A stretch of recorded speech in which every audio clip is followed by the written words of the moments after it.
I've always hated my smile.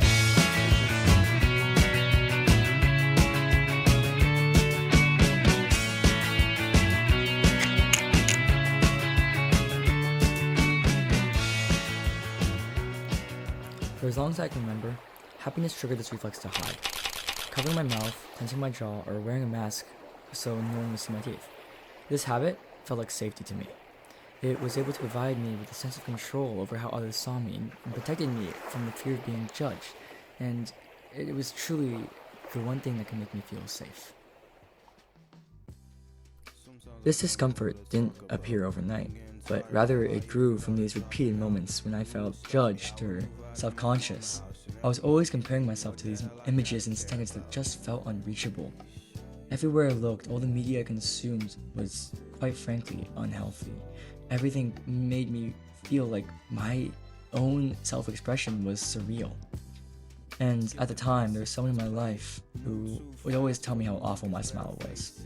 That showing my teeth was ugly, that my smile was bad, and no one would ever like me if I smiled for the world to see. These words have always just stuck with me. They turned something so simple and human into a vulnerability. Over time, smiling stopped being an expression and became a risk I rehearsed avoiding. But habits aren't destiny. They don't define your life forever. That same sense of awareness, the quiet tally of all the times I've ever covered up my mouth, became the place I could begin to change. Although I was never able to express this fear in words at the time, throughout this process, throughout my life, I'm very glad I learned to be more aware of this phobia of mine. Sometimes I feel like this little stick in the water, where throughout its life, it's been in this position where it's like life has really put it down in the dirt. And it's grown through the rocks, through the water, that even though this water will continue to rise and heighten, it adapts, it goes through the problems. And the more I think about it, the longer I've lived, the more I realize, I guess, I come to this idea that I'm really not the only one. That there's more to this life than just me. That I'm truly not alone in this world.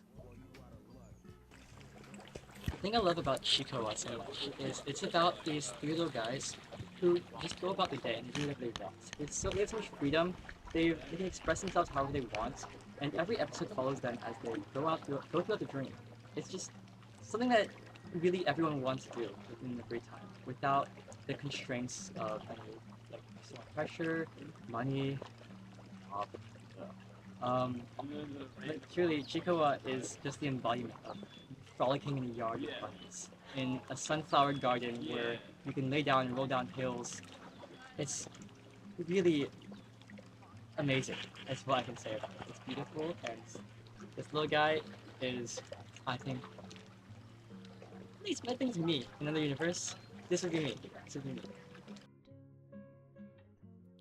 And so, I gave myself a mission. After moving schools, I wanted to take some more initiative, to make new friends and meet new people.